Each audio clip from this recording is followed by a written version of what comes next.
Talaga pong may problema sa implementasyon. Kaya sana po kapag tayo po yung nag-hearing, nag-usap-usap, wag po nating isipin na yung batas po ninyo ay hindi po, never ko po yung gagawin, sir. Never.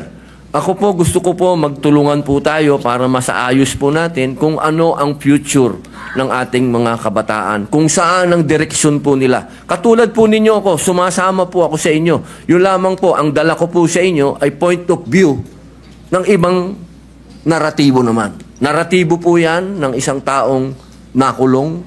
Nakita ko, mga mata ko, ako po mismo, nung binanggit na ni Senator Bato, kanina, yung patungkol sa mga akyat bahay. Hindi naman po ako naging akyat bahay, pero pag nabasa nyo po yung aking biography, nakita nyo po yan. Talagang nagamit po tayo. Talaga ng mga sindikato. Nung ako'y bata. Kaya alam ko po ang pasikot-sikot talaga ng mentalidad na to.